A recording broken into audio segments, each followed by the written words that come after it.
मध्य प्रदेश की राजधानी भोपाल में मुख्यमंत्री मोहन यादव का बुलडोजर चल रहा है। तस्वीरें आपको सीधे दिखाते हैं। दरअसल ये जो आलीशान घर आप देख रहे हैं ये शारिक मछली का है।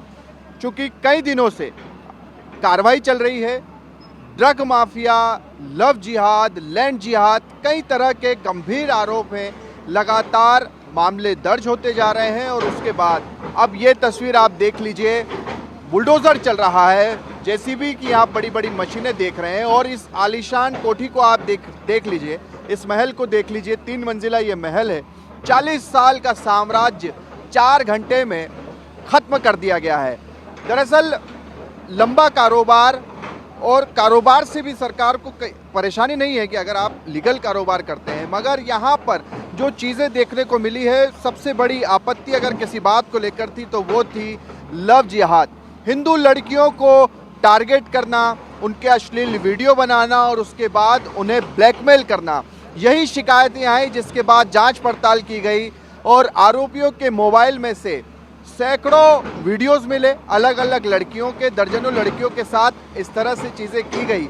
और उसके बाद मुख्यमंत्री मोहन यादव ने खुद संज्ञान लिया और अब हम इस तरह की कार्रवाई देख रहे हैं। इससे पहले भी शारिक मछली के कई ठिकाने, तकरीबन 100 करोड़ रुपए की ये प्रॉपर्टी होगी जहां पर इस तरह की कार्रवाई की गई है। भारी पुलिस बल आज दिन भर तैनात रहा, क्योंकि इस पूरे एरिया की आप बात करेंगे तो यहाँ पर अच्छी खासी आबादी में शारिक मछली के समर्थक भी रहते हैं। मगर यहाँ पर आप देख लीजिए, हाल ही में सुप्रीम कोर्ट ने भी बुलडोजर को लेकर कई तरह की टिप्पणियाँ की थी, मगर सरकार ने बाकायदा शारिक मछली को कई नोटिस थमाए।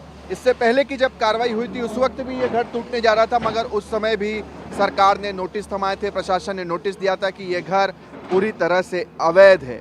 और उसके बाद आज हम इस तरह से एक बड़ी कार्रवाई यहाँ पर देख रहे हैं। इससे पहले मध्य प्रदेश के छतरपुर में भी हमने एक बड़ी कार्रवाई देखी थी और आज सीधे अगर सरकार की भाषा में कहें, मुख्यमंत्री मोहन यादव की भाषा में कहें, जो उन्होंने कहा कि ड्रग माफिया, लैंड माफिया और लव जिहाद के आरोपियों को किसी भी कीमत पर बख्शेंगे नहीं।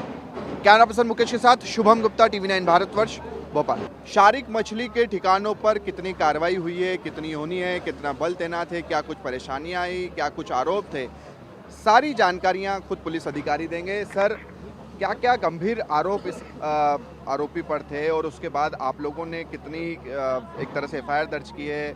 गंभीर आरोप क्या थे? क्योंकि मुख्यमंत्री का भी वक्तव्य हमने सुना था, उन्होंने कहा था ड्रग माफिया, लैंड माफिया को छोड़ेंगे। इसमें जो आपने अभी जो प्रश्न पूछा, इनसे जुड़े हुए लोग, इन पे स्वयं पे और बाकी के रिश्तेदार, भाई भतीजों पे कई तरह के मामले अलग अलग थानों में पंजीबद्ध हैं, जिसमें ड्रग्स से रिलेटेड भी है, एक्सटॉर्शन से रिलेटेड भी है, धर्म परिवर्तन से रिलेटेड भी है, अलग अलग है। तो वो सारे अलग अलग थानों में कई सारे प्रकरण पंजीबद्ध हैं।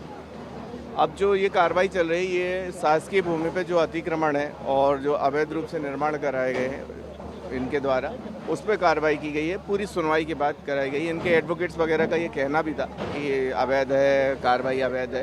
बाकी पूरे नोटिस वगैरह तामील करके सारा बेहतर। सर, अभी हाल ही में सुप्रीम कोर्ट की भी टिप्पणी आई थी बुलडोजर चलाने को लेकर, तो क्या प्रशासन ने इस बात का पूरी तरह से ध्यान रखा है कि ये इसको नोटिस दिए गए हों, या आप जो बता रहे हैं कि कोर्ट तक भी मामला गया था, सारी चीज़ें की गई?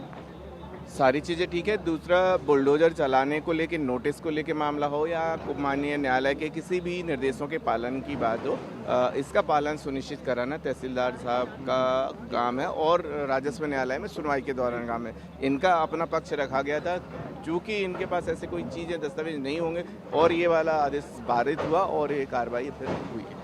कितने करोड़ रुपए की ये प्रॉपर्टी होगी सर, क्योंकि इससे पहले भी बुलडोजर चला था? देखिए, अब SDM साहब ने जैसे अभी बताया कि 100 करोड़ से ज़्यादा की संपत्ति का अभी तक खाली कराई जा चुकी है या उसको दस्तीकरण कराया गया है। तो ये करीब 1500 स्क्वायर फीट का है और इसका एग्जैक्ट कीमत तो अनुमान लगाना मेरे लिए नहीं संभव है, क्योंकि वो तहसीलदार और राजस्व विभाग के अधिकारियों को द्वारा बताया। कई बार हम देखते हैं कि विरोध भी होने लगता है, कुछ समर्थक भी आ जाते हैं आरोपी के, उसके लिए कितना फोर्स आप लोगों ने लगाया? देखिए, सुबह से कुछ विरोध जैसी स्थितियां थी, कुछ लोग आए थे जो हितबद्ध थे इनके साथ के हो या व्यवसाय में जुड़े हुए हों, पर उनको समझाइश दे दी गई थी। पर्याप्त व्यवस्था लगाई गई है।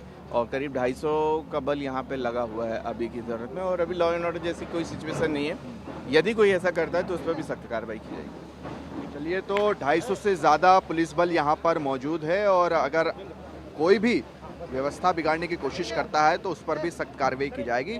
बहरहाल तमाम तरह के नोटिस दिए गए, जांच पड़ताल की गई, कोई भी कागज़ दस्तावेज इस घर को लेकर आरोपी पेश नहीं कर पाया और आखिरकार उसके बाद ये जो अतिक्रमण का घर था उसे तोड़ा जा रहा है। कैमरा पर्सन मुकेश के साथ शुभम गुप्ता, TV9 भारतवर्ष, भोपाल।